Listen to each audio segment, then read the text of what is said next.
It's 30 days to Christmas, and over the coming weeks, we'll be looking at intriguing holiday offerings, large and small. As you can see, even in our electronic age, the humble pencil is still very big. Rocca helps us get right to the point.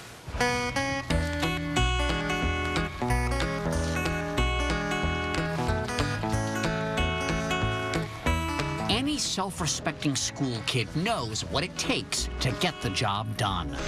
To get ready for her spelling lesson, Susan makes sure she has a pencil that has a good, sharp point.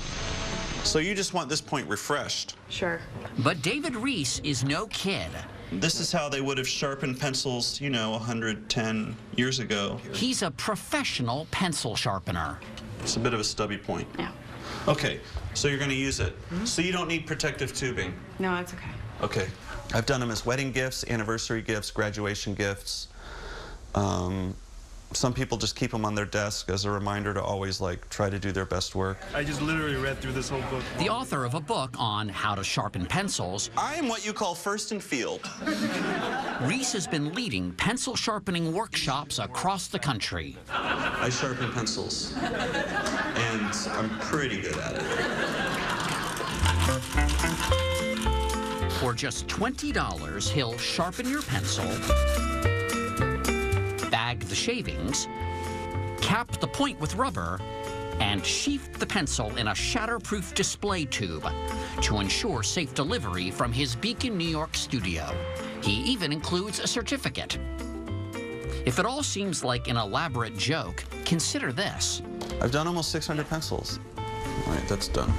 Listen, I love jokes and I love to have a good time. If it was a joke, I wouldn't have taken it this far, because it's a lot of work. It's a nice bit of attention for an implement that doesn't get much ink. But when you really consider a #2 pencil as an engineered communication device, it is still really efficient and really elegant.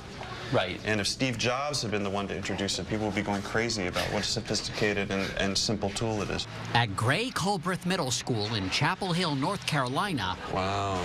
Reese took us to the pre-algebra classroom, where he got up so often to use the sharpener, wall-mounted, double bird, hand-cranked. We can just go and go and go, and I can keep making jokes. He got in trouble for it. It was like the perfect crime.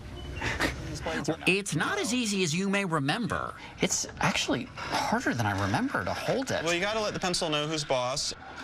If the wood isn't perfectly straight and the lead perfectly centered, This is very annoying when this happens. Yeah, right. Yeah. Yeah. then the point may not be on point. There's a lot of wood on this side, and then as we rotate the pencil, you see that on this side there's more graphite exposed. That's right. He said graphite, not lead. This is what happened.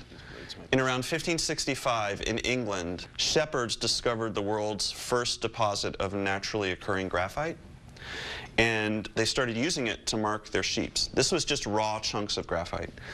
And initially, they thought it was lead. And so as they came to bind this graphite in wood to make it more usable, so it wouldn't crumble, they just continued to call it lead, a pencil lead, and we never shook the terminology. But the modern pencil, going back, 500 years, has never had lead in it. So you could just stab yourself all day, and you'll never get lead poisoning. It's embarrassing how little we know about the pencil. Glue is put in the grooves, then the graphite cores are laid in the grooves, and then glue is put on the top, and it is make a sandwich. It's a pencil sandwich. Right, exactly. At the Musgrave Pencil Factory in Shelbyville, Tennessee, once known as Pencil City, USA, they still make pencils the way Henry Hewlin's grandfather did.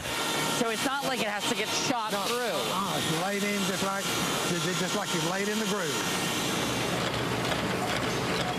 How many different colors? Oh gosh, we paint at least 80 different colors. Wow. Purple. Those are purple. With so many different designs. And then you have excited kindergartners. Excited kindergartners. Yeah. This pencil's going to make a kindergartner really excited. Absolutely. They're going to see this and say, oh boy. Do people who work at pencil factories go around saying, we're #2, we're #2? Hewlin is the ultimate pencil pusher. Would you ever write a love letter in pencil? Oh, I wrote a lot of love letters in pencils. Was that because you thought you might end up changing your mind? Oh, no. No. I'm a pencil lover. He's not the only one. Last year, domestic sales of pencils were up 6.7%. It's really sharp. It is very sharp. I mean, it's really Space Needle sharp. To keep pace, David Reese had better get the lead out. The other day, someone wanted me to come out and do something one night, and I said, I can't. I have too many pencils to sharpen. That's a phrase I never thought I would say.